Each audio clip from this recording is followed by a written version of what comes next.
Thank you for the opportunity to present this work today on behalf of my co-investigators. I'm Meredith Giuliani, a radiation oncologist at Princess Margaret Cancer Centre in Toronto.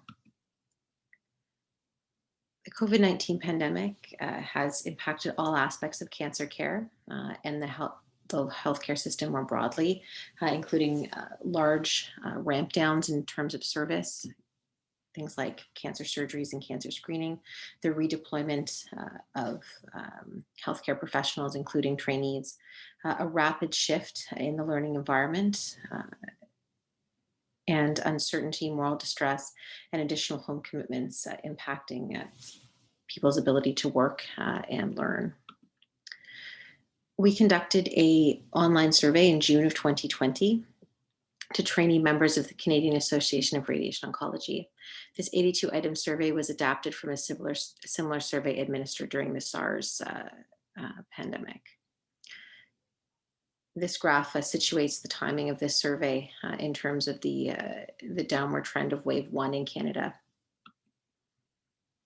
We had 34 trainees respond, 10 fellows and 24 residents. Just over half were male. And this graph shows that many were either living with a partner or alone. A majority were living with their parents or children. And at this early time point in the pandemic, 26% had already experienced a self-isolation requirement. The pandemic had already had significant impacts on psychological health, including concerns about family or loved ones contracting COVID-19, feeling socially isolated from family and friends, concerns for personal safety related to a potential or actual redeployment, feelings of anger, irritability, and difficulty concentrating. A number of oncology training activities were impacted by the pandemic, including new patient consultations, and this was during the initial ramp down, a reduction in teaching from staff, a reduction in inpatient ambulatory visits, and we'll see on the next slide, this was replaced largely by virtual visits, and a significant impact on teaching and mentorship to medical students.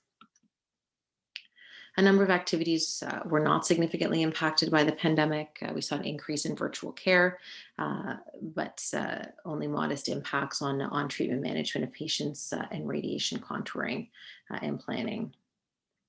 Very significant impact on trainees' ability to travel and network. And this has been sustained throughout the pandemic, most likely, as we've seen significant travel restrictions, the switching of a majority of conferences to virtual, and certainly across Canada, a restriction on elective experiences, both for undergraduate and postgraduate training.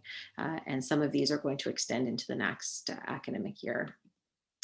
So in summary, we've seen significant changes to radiation oncology training at this early point in the pandemic, and roughly half of trainees perceived the negative impact on their training. There were significant safety concerns, both themselves, their family and friends, and we require strategies to mitigate this as a priority, and we require additional data, both the current state, sort of 12 to 15 months into the pandemic, as well as the long-term impacts of this pandemic on training in radiation oncology.